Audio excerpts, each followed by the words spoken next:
Greetings, dear beautiful spirit soul that you are. You know what? It's okay to stop feeling guilty. Yeah, it's okay.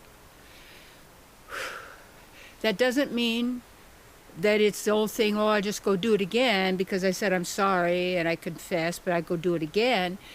Well, when you really get, at least for in my experience, that when I really get that what I've done is causing pain and suffering to another or to myself. Now, it doesn't mean, if, in a sense, what I'm not intentionally trying to cause suffering to any living entity. And because we've all been, what would you say, immersed in an intellectual, you might call it, war, or a spiritual war. And that means a warship, to worship, a warship, which sets up sides and fighting. It sets up my God against your God. And it all of this, it doesn't even make sense. I mean, it's not even spiritually logical or anything like that. It's just crazy that you'd have creation and then everything you want to just create destruction, create all these guys. Well, anyway, so the guilt, yes, to realize when, oh my goodness, well, I did or I didn't do, and there's been so many times, you know that, where also we were egged on by other kids at school, our our family. I remember some of my dad's family on his side. They were really sarcastic, and their humor is it was sarcasm. I did not like that at all. Now my parents had really great humor, and that helped me, I'm sure, develop my humor, and just everyday things. So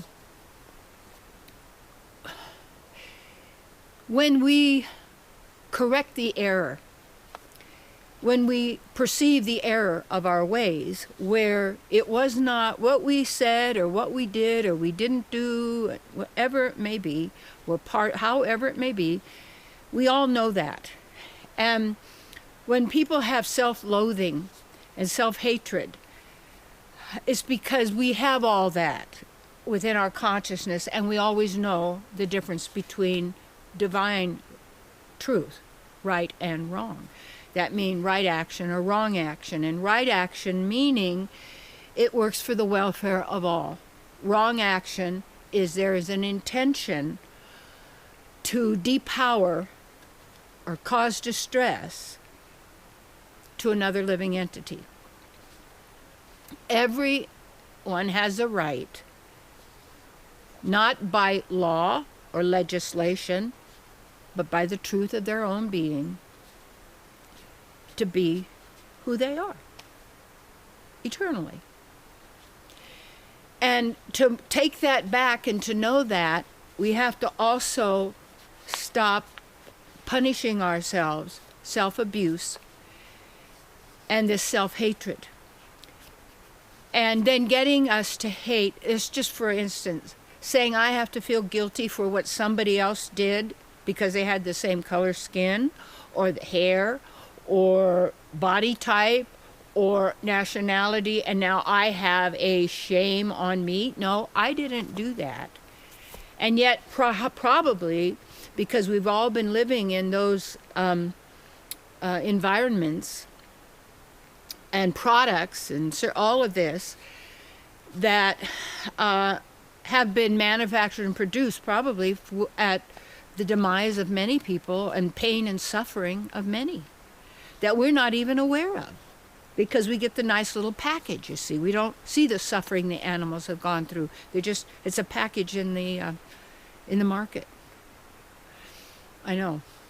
My friend and I made up a little sticker, and it said, "The rotting flesh of tortured dead animals."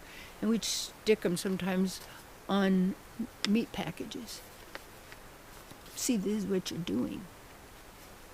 But that was a long, long time ago. Anyway, but that one I don't feel guilty about at all. Now, But guilt then is used to control people.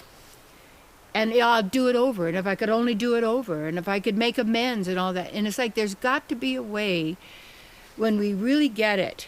We're responsible and we're not. It's both. Because we've been programmed, hypnotized, and hypnotic trances. We have been tortured, and all of these things we've gone through. And we are eternal beings, just keep reincarnating, see, in the system. And then the thing of then, what would you say?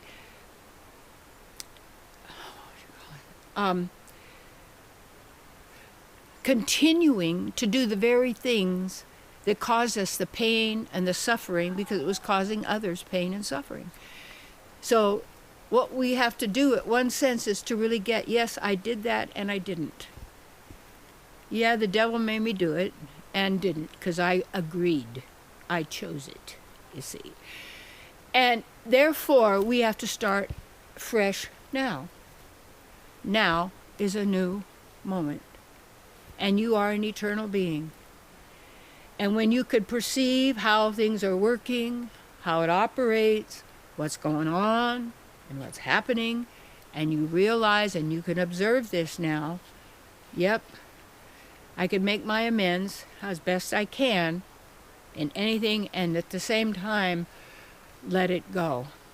And how you really let it go is you honor who you really are, and that's how you're behaving. And from this moment and each moment, we then get into the habit and the practice of listening within, of being tuned in the now, and acting from who we really are. And when we do that, there is a natural happiness there. There is no fear. Because you have no thing and no one to fear, ever.